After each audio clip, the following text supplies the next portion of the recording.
Hi, and welcome to the All Business Video Roundtable. I'm Fredric Paul, Editorial Director of All Business, and I'm joined today by the Senior Editor team of David Hennessy and Matthew McKenzie. And today we're going to talk about what small businesses should be worrying about. What are the big bugaboos, the boogeymen hiding under the bed that really threaten overall small business success in the coming months and years? And we're going to start today with Matt McKenzie, who's going to talk about the looming threat of cybersecurity meltdown. Matt? Thanks, Fred. Well, I think if I had to sum it up in one sentence, that sentence would be, you ain't seen nothing yet. As much as we worry about malware nowadays and online fraud, I think we're really just scratching the surface in terms of just how sophisticated and aggressive cyber criminals are going to get over the next few years.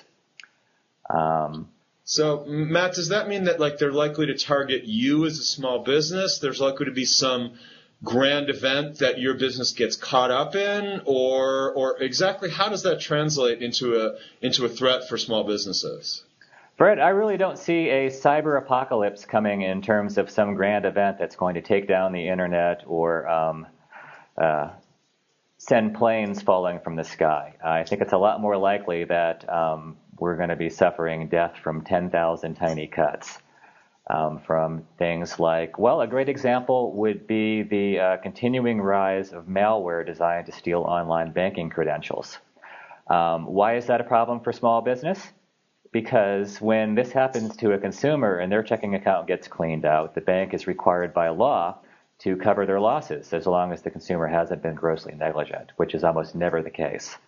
But when you have a small business checking account and a cyber criminal steals the password to your online banking account and cleans you out, you don't have any recourse. You're out of luck. That's it. Your money's gone. Tough luck. And that happens to a surprisingly large number of small businesses. There have been thousands of cases of this happening worldwide, and I wouldn't be surprised to see many, many thousands more happening over the next 2 or 3 years. Okay, I'm scared. David, scare me more. Well, I think a looming problem, if maybe not nightmare for a lot of small businesses, is going to be problems with staffing.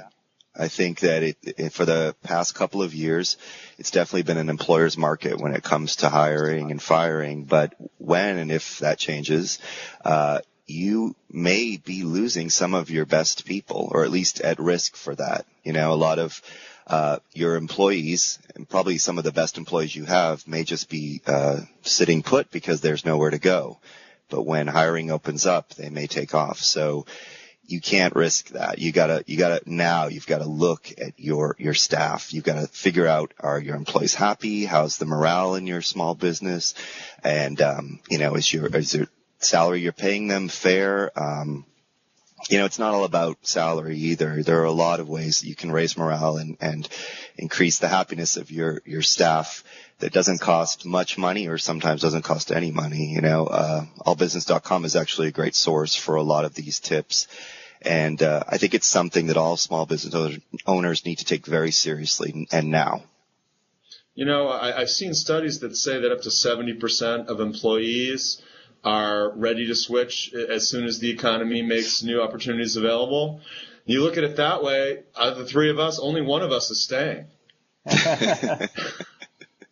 And so I want to talk about what scares me as well, and that is it has to do with some of the debt crisis stuff and the economy stuff that's going on, and that's the incredible shrinking U.S. dollar.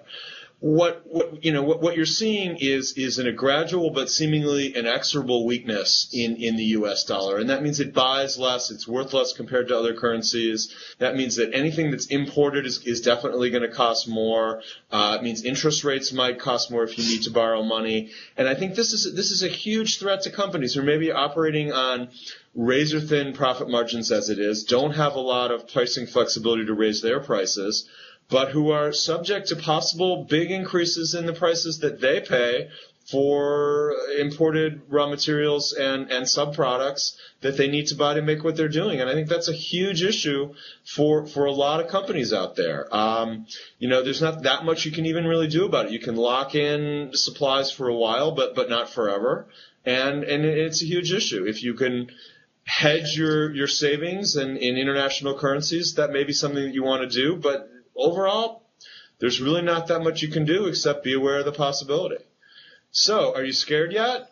Use the comments section to add your own things that keep you up at night, and hopefully we'll be responding to those over time in the comments section as well. Again, this has been the All Business Video Roundtable. I'm Fredric Paul, Editorial Director, and we have the Senior Editor team of Matt McKenzie and David Hennessy sharing the things that we're afraid of. And now I'm afraid that we're out of time, and we'll see you next time. Take care.